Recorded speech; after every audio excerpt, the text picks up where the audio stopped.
Dubartiin awwaalamuuf turtee fayyite waggaa muraasa booda ulfooftee ilma godhatan. Ilmi ishee ammoo Vilaadimir Puutiin jedhama. Pireezidaantii Raashiyaa yeroo ammaa addunyaa raasaa jiru kana. Biyyattii kuufama niwukilaariitiin addunyaarraa sadarkaa duraa irraa akka teessu taasiseera. Waraana ardii Awurooppaatti sadarkaa tokkoffaa fi addunyaarraa sadarkaa lammaffaa ta'e ijaareera.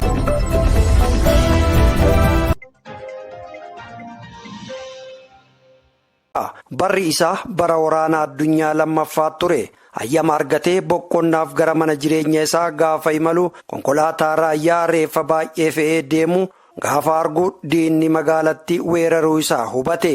Konkolaatichi reeffa hedduu fe'ee gara lafa jumlaanitti awwaalamuu geessuuf qophaa'aa ture. Reeffota fuuldura isaatti tuulaman yeroo xumuraaf hubate ilaalaa kan ture raayyaan sun tasa kophee haadha manaa isaaf kanaan dura bitee ture kan wal fakkaatu arge. Fiigichaan gara manaa yoo kaatu haati warraa isaa hin jirtu. Dafee gara reeffonni tuulamanii jiranitti deebi'ee yoo sakatta'u reeffa ishii arge. Raayyaan sun rifaatuun isaa gaafa irraa badu haati warraa isaa boolla jumlaan awwaalaman san keessatti akka awwaalamtu hin barbaanne. Namoota sirna kana geggeessan hayyamsiisee haadha manaa isaa seeraan awwaalachuuf gaafa jedhu hafuurri ishee hanga dhumaatti keessaa hin baane ture. Dafee gara hospitaalaa geesse. Yaaliin godhamee fi fayyite. Dubartiin awwaalamuuf turtee fayyite waggaa muraasa booda ulfooftee ilma godhatan. Ilmi ishee ammoo Vilaadimir Puutiin jedhama. Pireezidaantii Raashiyaa yeroo ammaa addunyaa raasaa jiru kana. Namni kun maatii hiyyeeyyii jedhaman irraa dhalate. Obboloonni isaa hangafa lama du'aniiru. Abbaan isaa waraana keessatti madaa'ee haati isaa miskiina warshaa hojii guyyaa hojjettu turte. Nama sodaachisa. Fuulli isaa hin hiikkatu. Waliin haasa'uu dhiisii cinaa isaallee dhaabbachuun aanga'oonni hedduun hollatu. Waggoota 3 walitti aananiif gaazexaa Foorbiis irratti namoota addunyaatti dhiibbaa uuman ta'uu danda'eera. Dhimma jireenya dhuunfaa isaa eenyullee hin beeku.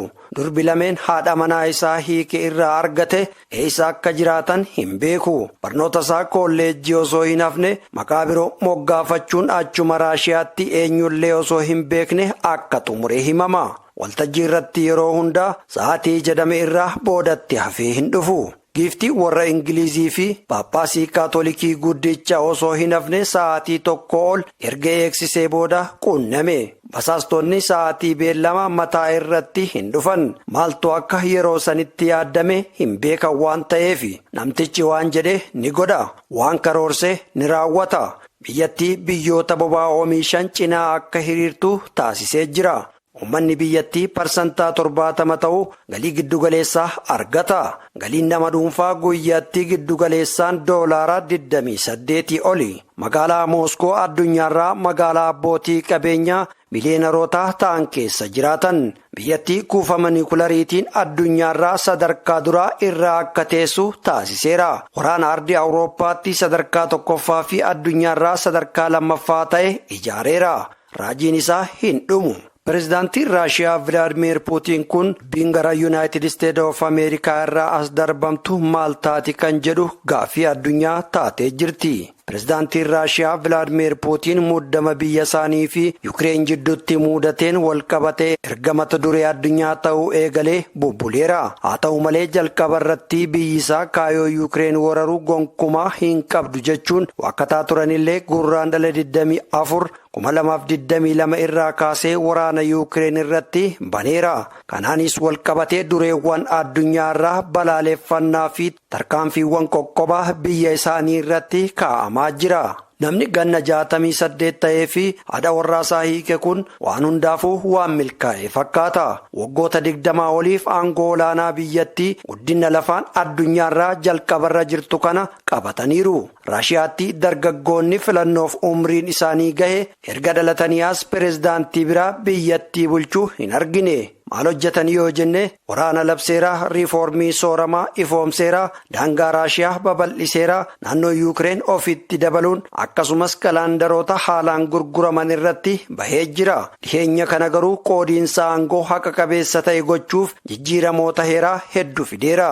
Ministeera muummee haarayas muudeera. yaadrimeen haala kanaan dimokiraatawaa ta'a jedhu Puutiin ministeerota muuduun akkasumas aangoo pireezidaantichaa daangessuun mootummaaf aangoo dabalataa kennuu barbaada. Jaalatamummaan Puutiin hir'achaa dhufuus deeggartoota hedduus qaba. Qabatamatti Puutiin biyyattii marroo arfaffaaf bulchaa jiru. Akka heera biyyattiitti marroo biraan aangoo irra turuu hin danda'u. Bara aangoo lama walitti fufiinsa qaban eeyyama heerri biyyattii kaan immoo Puutiin obbaasaniiru. Aangoo wal jala geeddaruun waggaa 4 booda irra deebiin dhufeera. Akkuma ifatti mul'atutti Puutiin aangoosaa abbaa biyyattii ta'uu waan quufee hin fakkaatu. Xiinxallitoonni siyaasaa Puutiin nama isatti aanee dhufuuf karaa qulqulleessaa jira jedhu. Akka geggeessitoonni isa dura turan godhanitti bara aangoosaa lafa kaa'ee dheeressuu fi heera biyyattii aangoo daangessuu haquurraa yookiin ammoo qaawwa seera jiranitti fayyadamuurraa mala biraa dha'uun as ba'e. Kunis mana maree biyyaa haga ammaa waa'een isaa haalaan hin beekamne gad buusuudha. Puutiin hanga bara 2024tti ulfinna pireezidaantummaa isaan aangoo irra tura. Sana booda hoo eenyutu aangoo fudhachuuf kaadhimamee jira kan jedhus tilmaama nama hundaati. Erga bara 1825 as hooggantoonni Raashiyaa namoota rifeensa guutuu qabanii fi namoota mataa moluudhaan wal harkaa fuudhaa as ga'e. Guutummaan ta'uu baatus pireezidaantiin geggeessaa mataa moluu jedhamee ramadameera. Kanaafuu namni hin beekamne tokko hoogganaa duraanii tajaajila taaksii ture sa'a 24 darban waa'ee isaa wiikipiidiyaa irra hin jirres carraan ala taheera. Pireezidaantiin Raashiyaa kun Vilaadimeer Puutiin gaafii waa'ee maatii isaanii irratti ka'u yeroo baay'ee hin dubbatan. Bara 2015 ibsa miidiyaaleef kennan irratti eenyummaa ijoollee isaanii ilaalchisee gaafii ka'eef deebii sirrii osoo hin kennin irra darban. Ijoolleen koo dubaraa Raashiyaa keessa jiraatu. Barumsa isaaniis Raashiyaa keessatti qofa kan hordofan. Baay'een isaaniin boona jedhan. Afaan biyya alaa 3 sirriitti dubbachuu danda'u. Waa'ee maatii koo eenyu waliinuu hin haasa'u. Namni kamuu carraa isaaniif mirga qabu. Jireenya ofii isaanii mataa ol qabatanii jiraatu jedhan. Qabeenyi Puutiin hedduun miseensota maatii isaanii biratti dhokatee jira jennee amanna. Kanaafidha xiyyeeffannoo isaanirra kan goone jechuun qondaalli US tokko himaniiru. Waa'ee jireenya maatii pireezidaantii Puutiin wanni seeraan ifa taasifame jiraachuu baatus gabaasaalee miidiyaa dookumantariiwwanii fi beeksisni takka bahu waa'ee ijoollee isaanii lamaan waa ibsuuf gahaadha. Gorsitoonni Puutiin dhugaa jiru itti himuuf baay'ee sodaatu. US shamarran kun lamaan ijoollee pireezidaantii Puutinii fi haadha manaa isaanii duraanii Liyudmilaadha. Puutinii fi Liyudmilaan bara 1983 yeroo isheen keessummeessituu xiyyaaraa isaan ammoo qondaala KGB turetti gaa'ela dhaabbatanii waggoota 30 waliin turan.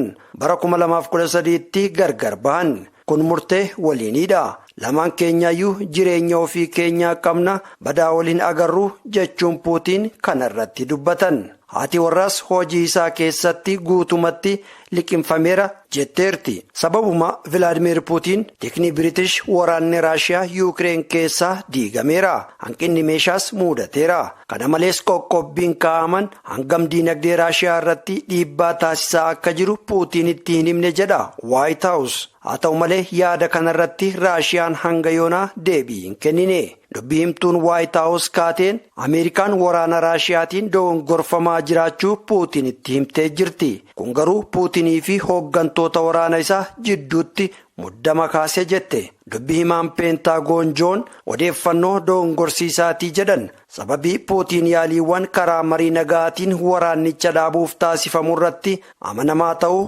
dhiisuu danda'a jedhan.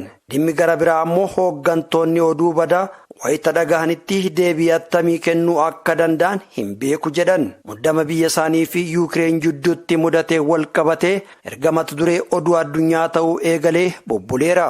Haa ta'u malee jalqaba irratti biyyi isaa kaayoo Yuukireen weeraruu gonkumaa hin qabu jechuun waakkataa turan.